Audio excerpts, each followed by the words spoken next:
Bonjour tout le monde, je suis très heureux de vous présenter cette vidéo qui va représenter mon itinéraire. Il n'est pas encore terminé, mais je suis en mesure de vous le présenter. Je suis très fier. Je vais vous montrer les endroits par lesquels je vais passer, les étapes que j'ai fixées. Il y a encore quelques petites choses à peaufiner, mais en tout cas, il est quasiment terminé. Donc le voilà, du nord au sud, de l'océan Arctique à l'océan Atlantique, avec donc toutes ces étapes. Je l'ai un petit peu redessiné par rapport à la vidéo que j'avais mise avant sur la chaîne. Je partirai d'un petit peu plus à l'est, d'un endroit qui s'appelle Ausbergi. Toutes les photos que je vais vous présenter ne sont pas à moi, je n'ai pas de suffisamment jolies pour pouvoir vous les montrer, donc je les ai prises sur internet et je me permets en mettant le lien vers les auteurs qui les ont créés. Donc cet endroit, Ausbergi, c'est un canyon en forme de fer à cheval qui est très important pour les Islandais et pour les Vikings, puisqu'il serait l'empreinte d'un des sabots de Sleipnir, le cheval à 8 pattes du dieu Odin, qui est le dieu des dieux pour les Islandais. Donc je partirai de cet endroit-là et je longerai le sud, un grand canyon qui s'appelle le Jökulsárgljúfur, et j'arriverai à un endroit qui est celui-là qui s'appelle Ljóðaklettar, c'est-à-dire les collines hideuses en islandais. Comme quoi, vous voyez, cet endroit porte très mal son nom parce que c'est magnifique. Ce sont beaucoup de formations géologiques uniques en Islande et quasiment au monde. Je suis très heureux de découvrir cet endroit que je ne connais pas. Autant qu'Ausbergi, je connais, celui-là, je ne le connais pas. J'ai vraiment hâte de le découvrir. Et donc je longerai ce canyon qui est là, et ce grand fleuve qui est la Jökulsá, qui est un fleuve glaciaire issu de la fonte du glacier Vatnajökull. Donc il a découpé complètement le paysage. Il a créé ces chutes d'eau comme celle-ci, qui est Avragilsfoss, et une autre qui est beaucoup plus puissante, qui s'appelle Dertifoss, la chute d'eau la plus puissante d'Europe. J'y suis déjà allé, c'est complètement dingue quand on est à côté, le sol tremble et gronde tellement elle est puissante. Et je bifurquerai vers l'ouest pour rejoindre l'itinéraire que j'avais tracé de manière originale, qui est là, très proche de Mývatn. Cet endroit s'appelle Námaskarð. C'est un endroit bourré de géothermie avec des sources d'acide sulfurique, avec des choses qu'on voit très peu en Islande aussi. Et juste à côté, donc, je continuerai ma route vers Mývatn, qui est là, donc, qui est ce grand lac dans le nord de l'Islande, qui est plus une mare parce qu'il est très peu profond, très étendu mais très peu profond. Je longerai ce lac vers le sud, à travers toutes les formations géologiques aussi, qui sont très uniques à cet endroit-là. Notamment ce grand cratère qui s'appelle Hverfjall, qui veut dire la montagne qui jaillit, puisque c'est un volcan explosif. Il n'y a pas eu de lave, mais simplement une grosse bulle de gaz énorme qui a explosé et qui a formé ce cratère.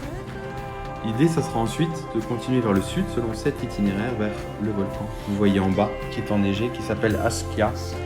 Askja, c'est-à-dire la boîte en islandais, puisqu'il y a en fait plusieurs volcans, imbriqués les uns dans les autres, notamment celui-là qui est un cratère, un mare, un cratère rempli d'eau. Celle-ci est chaude, en plus il s'appelle Viti. Et ce premier cratère est imbriqué dans un autre grand cratère qui est derrière, qui s'appelle Öskjuvatn. Et donc Askja, c'est un volcan qui est comme ça, un tiroir, imbriqué les uns dans les autres.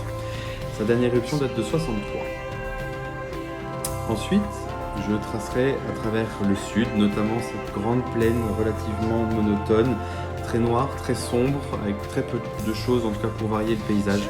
Et j'arriverai vers cette oasis après 5 jours qui s'appelle Sigöldugljófur, qui est une espèce de paradis en Islande, très peu connu aussi. J'y suis jamais allé et j'ai vraiment hâte de découvrir cet endroit. En tout cas, je suis très content de l'avoir ajouté à mon itinéraire. L'idée ensuite, c'est de continuer vers le sud à travers cet itinéraire qui rejoint le Laugavegur, qui est le trek le plus connu d'Islande. Il est marché par énormément de monde chaque année. Moi, je l'avais fait en 2018 sur 4 jours. Je vous remets la vidéo. Là, je peux vous montrer de mes images et je vais profiter pour commenter. Donc, les étapes que j'avais faites en 4 jours en 2018, je vais les refaire en 2 jours l'année prochaine. Donc ça, c'était ma première journée de Landmannalaugar à Hrafntinnusker. Laugavegur, si certains se posent la question, je ne peux que vous encourager de le faire. Les endroits sont magnifiques, les paysages sont variés. On passe des montagnes rouges, oranges, jaunes, vertes, parfois à des paysages plus noirs. On passe de sources d'eau chaude à des glaciers. Il y a très peu de dénivelé au final. C'est largement faisable. J'avais pris un énorme plaisir à faire ce trek. J'avais fait seul aussi. Alors même si ce trek est marché par énormément de monde, il suffit de marcher à un rythme différent des autres. Moi, je partais 1 heure plus tard par rapport aux autres et j'étais content parce que j'étais seul. J'ai croisé très peu de monde au final. Je prenais mon temps, je suis quelqu'un de très contemplatif, donc je suis capable de me poser quelque part et de rester 2 heures, 3 heures à regarder le paysage. J'avais traversé cet endroit qui s'appelle Raptinusker, qui est un plateau d'obsidienne. L'obsidienne, c'est une roche très particulière qui ressemble à du verre noir. C'est un endroit très particulier. J'y avais passé ma première nuit et au final, l'année prochaine, j'y serai, je pense, vers le début de l'après-midi et j'embrayerai sur la deuxième partie du trek, donc toujours en une journée. J'avais pas vu grand-chose le deuxième jour, comme vous pouvez le voir. On a eu le vent, le brouillard, la pluie, c'était un peu la catastrophe. J'ai pas vu grand-chose, donc je suis assez content de le refaire en espérant que la météo soit meilleure l'année prochaine. J'avais juste eu de la chance d'avoir eu une éclaircie sur la fin de journée dans cette grande descente qui permet de rejoindre un lac qui s'appelle Auftavar, qui est magnifique, et donc je suis très content d'y retourner dormir l'année prochaine. Il y a même un restaurant de haute montagne et qui me ferait plaisir, avec des soupes et des panini, parce qu'ils ne proposent pas grand chose d'autre. Ça sera déjà très très bien. L'idée, ça sera d'embrayer sur un deuxième jour sur la fin de ce trek là, avec cette journée là qui est, je crois, une des plus belles aussi. Elles sont toutes très très belles. Vous voyez, à chaque fois que je parle de quelque chose, c'est le plus beau. Cette journée-là est magnifique parce qu'il y a les premières rivières à traverser. Bon, l'année prochaine, j'en aurais déjà traversé plusieurs avant d'en arriver là. Mais là, il y a des petits ruisseaux à traverser. C'était une première, j'étais content. Je trouvais ça drôle à traverser. Un petit peu froid, mais c'était marrant. Ça rajoute un petit peu de sel au trek.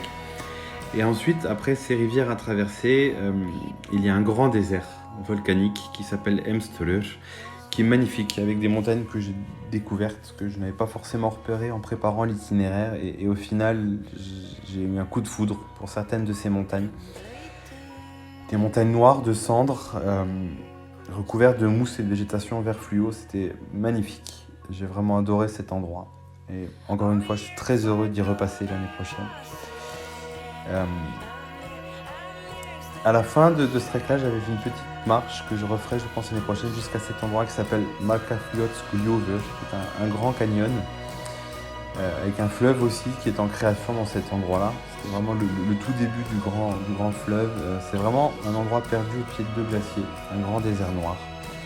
Et donc le dernier jour, l'idée, c'est de rejoindre Þórsmörk, qui est l'arrivée de Laugavegur, qui est une forêt enchâssée entre trois glaciers, dont deux sont surplombés par des... Et non, je suis en train de vous dire une bêtise. Chacun de ces glaciers est surplombé par des volcans.